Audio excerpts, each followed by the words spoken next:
What's up everybody, Mark's here, and today I've got a quick tips and tricks video for you in Mario Kart 8.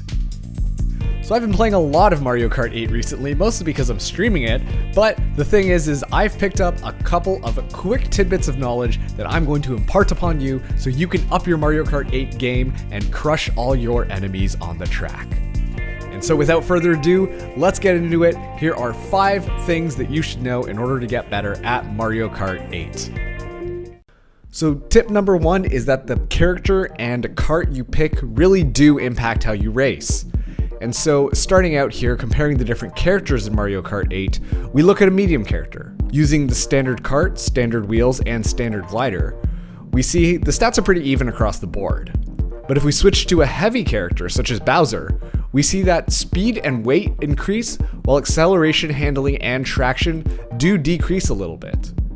And then if we swap over to a light character, like Baby Peach for example, we see that there's an increase in acceleration, handling, and traction, while speed and weight do decrease.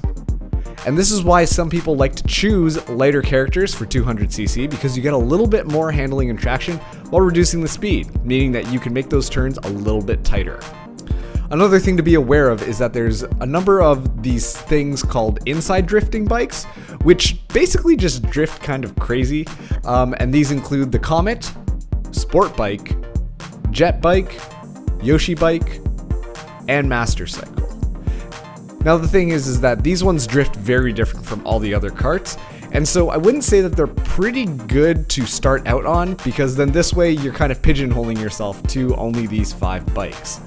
To kind of see what they drift like, they start really broad, but then as soon as you drift inside, then it's a real sharp drift. It does take a little bit of getting used to. Tip number 2, make sure that you're picking up coins. So as we know in Mario Kart 8, they added coins back into this game, but a lot of people are left a little confused as to what these coins actually do. And so coins give you a little bit of a speed boost when you pick them up, but it's basically next to nothing. However, if you have 10 coins, then you do go faster than if you have 0 coins. This is especially clear in 50, 100, and 150cc. And I did a quick little comparison right now of Mario driving the exact same kart, exact same loadout, except with 10 coins versus 0 coins. And so you notice just over this little stretch right here that the one with 10 coins is going a little bit faster. And so this can really help you get ahead of the other racers, especially too if they're driving at 0 coins. So always make sure that you've got 10 coins in your wallet whenever you have the chance. Tip number 3, always hold on to the coin when you roll it while racing in first place.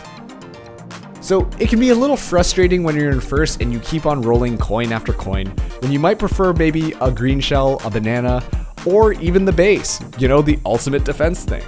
However, you might just continuously get a coin over and over and over again.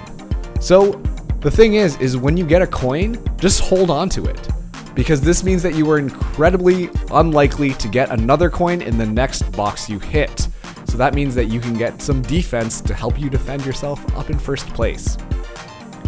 Another thing is that the coin goes really quickly. It's got the fastest use time, and so if you're holding onto a coin and a green shell, if you see a red shell coming for you, then you can quickly use the coin and still get the green shell out in time to give yourself adequate defense. And this is also good because if you're racing online or playing a frantic items race, then if anybody gets a boo, they'll take the coin instead of your defense, which is really frustrating, especially too if a red shell's coming for you and you pop the green shell out and then a ghost takes it and you're like, well, shit on me, I guess. Tip number 4 is to use the boomerang to its full potential.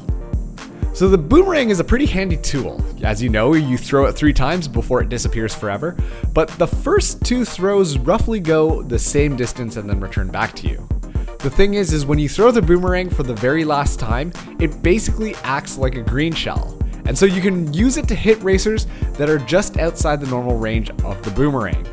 This is especially helpful if you're trying to catch up to somebody, but also too means that you don't really want to throw it backwards unless you've got an immediate threat, because this is suddenly a weapon that can be used to get you into the next place. Tip number 5 is to use the brakes when you are drifting. So this one is a little bit more complicated, but in Mario Kart, you know that there's a number of crazy turns that are really difficult to make even when you drift them. Looking at you, Rainbow Road 200cc. But to make your drifts tighter, you can press the brake while you're drifting in order to slow down and tighten your turn, while not getting rid of the sparks, and so you can still get the boost afterwards. Obviously, this is incredibly helpful in 200cc, but can also be used in 150. Not so much in 150 though, because generally you're going slow enough that you should be able to make those turns pretty easily. So this takes a bit of practice, but you can start out by tapping the brake button when drifting a little bit wide around some of these wide turns. In order to demonstrate this, the best way to show this is to listen. Every single time I hit the brake while making a turn during this, you can hear it pretty loud. And so then you can see how I'm doing it just quickly by tapping the brake button around some of these turns.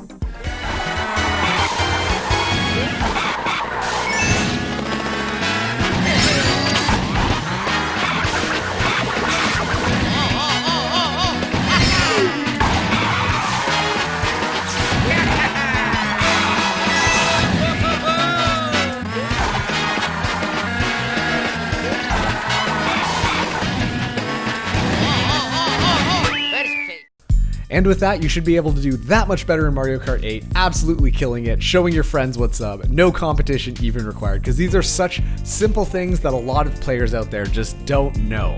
Anyways, I wanted to give a quick shout out to my Twitch community because I am streaming Mario Kart on Twitch almost every single day. The link is in the description, but a lot of them have told me all of these things and I wouldn't have been able to practice them and perfect them without all of their support. So thank you guys so much in helping me put this video together. Anyways, that's going to do it for this video, and I hope to see you out on the racing tracks. Take it easy, everybody.